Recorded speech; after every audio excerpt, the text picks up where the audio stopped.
आणि आज देवदीपावली आणि ह्या निमित्त आमचा प्रतिवार्षिक श्रीदेव वेतोबाचा वार्षिक जत्रोत्सव या ठिकाणी आज संपन्न होत आहे।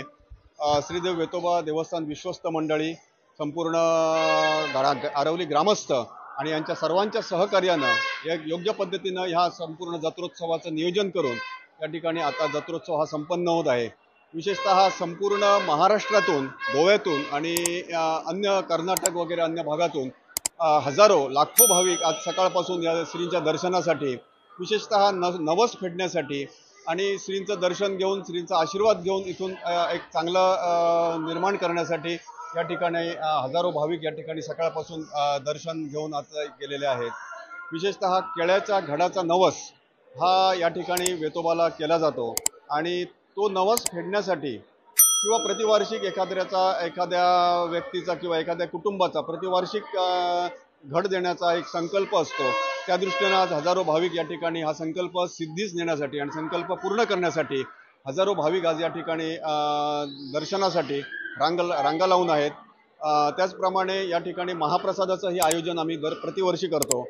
संध्याकाळी ठीक 7 वाजता या ठिकाणी महाप्रसाद आता सुरू होतोय आणि ह्या महाप्रसादाचा सुमारे 10 ते 12 हजार लोक महाप्रसादाचा लाभ घेत असतात।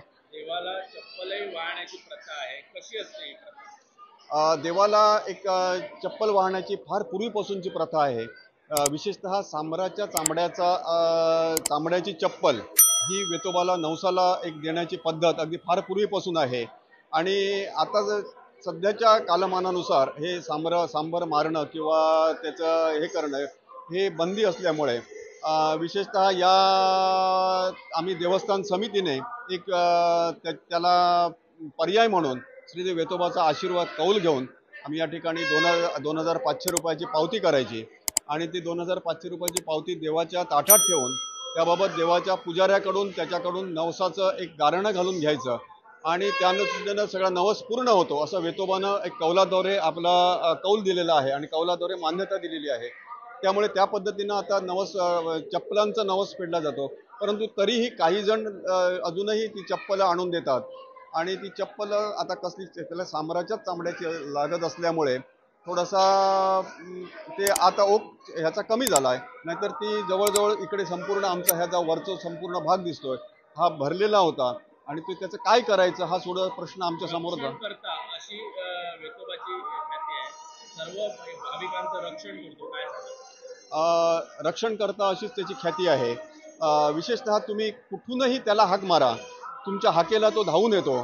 तुमची एक नितांत श्रद्धा पाहिजे, मात्र त्याच्यावर तुम्ही एक श्रद्धा पाहिजे, तुम्ही एक कुठंतरी तुमच्या हातून त्याच्याकडे अर्पण असली पाहिजे आणि तुम्ही अशा प्रकारे जर त्याच्या सेवेत तुम्ही असाल तर निश्चितच तो रक्षण तुमचं करण्यासाठी, तुमच्या कुटुंबाचं रक्षण करण्यासाठी किंवा तुमच्या हाकेला धावून, तुमच्या संकटाला तुमच्याकडे धावून तो निश्चितच तुमचं रक्षण करत असतो। तुमचं नाव आणि पद? माझं नाव जयवंत बाबूराव राय, वेतोबा देवस्थान विश्वस्त समितीचा मी अध्यक्ष आहे।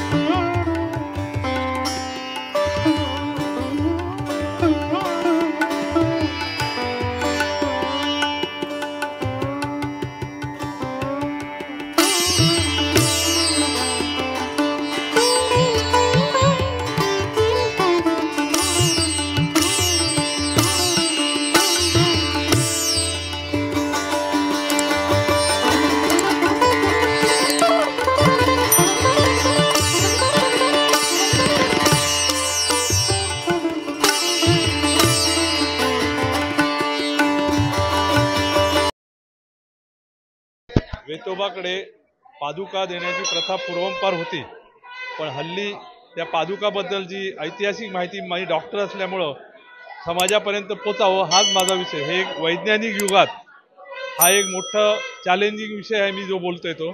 या पादुका देवाला दिल्यानंतर दुसऱ्या दिवशी झडतात, म्हणजे वेतोबा आपल्या बरोबर अखंड थांबतो अशी ख्याती आहे। मुख्य या पादुकाचा नवस का बोलला जातो?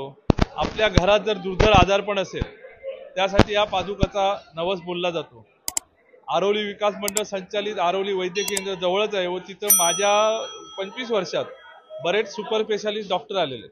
नेहमीप्रमाणे मी त्याला वेतोबाला घेऊन जायचो आणि पादुकाची गोष्ट सांगायचो. त्यांनी आपल्या आई वडिलांच्या दुर्धर आजाराला अशा डॉक्टर तेजस्वी, डॉक्टर दिगंबर नाईक, बाकी अनेक डॉक्टर आहेत, यांनी त्या पादुका, असं कुणाचं मी दुर्धर आजार पण ओपनली बोलत नाही, पण खरोखर दुर्धर आजार पण झाल्यामुळं त्यांच्या आईला कॅन्सर झालेला आणि तो डोळ्याचा, तर त्यांनी त्या पादुकाचा फेड म्हणजे अशक्य गोष्ट देवाने शक्य करून दाखवली. आणि आताच्या आधुनिक युगात हे मी डॉक्टर म्हणून बोलणं जरी चुकीचं दिसलं पण ही सत्यता आहे.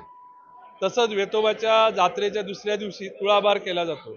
या तुळाभारामध्ये असेच आजारपणाच्या विषयाबरोबर घरात संतान नसेल, काय नसेल, तर तसाच आपल्या ऐपतीप्रमाणे तुळाभार केला जातो त्या मुलाचा. असे अनुभव माझ्या पदरी खूप आले. आणि हे मी केलेलं कुठंतरी वेबसाईटला कोणीतरी वाचलं बाहेरच्या देशात, आणि त्यांनी म्हटलं डॉक्टर तुम्ही डायरेक्ट चॅलेंज देताय. मग मी चॅलेंज देत नाही, तुम्ही इथं येऊन बघा. त्यांनी मला तिथं बोलवलेलं, पण हा विषय मी तिथं येऊन सोडण्यासारखा नाही. आपल्या गावात जर तुम्ही या, प्रचिती घ्या आणि मग सांगा. एवढं वेतोबाच्या आज जात्रे दिवशी तुम्हाला ही माहिती थोडी वैज्ञानिक दृष्ट्या बरोबर दिसत नाही, पण ही सत्य गोष्ट आहे आणि याचा अनुभव आहे. आणि या ज्या इथं पादुका ठेवल्या आहेत या अँटिक आहेत, म्हणजे जुन्या अँटिक, लोकांना कळावं. पण हल्ली आम्ही मगाशी रायने सांगितलं तसं त्या पादुकाला पावती ठेवून देवाचा प्रसाद कौल घेऊन अंगात वारं आणून आणि गावकीची मिटिंग घेऊन ठरवलेलं की या पादुका पावती जरी ठेवली 2,500ची तरी देवाला ते नवस तुमचा पोचला. धन्यवाद. मी डॉक्टर प्रसाद साळगावकर, गेली 16 वर्ष इथं ट्रस्टी म्हणून आहेत आणि आरोग्यविषयक भरपूर वेतोबाचे अनुभव आहेत आणि ती लोक आज ती फेडतात.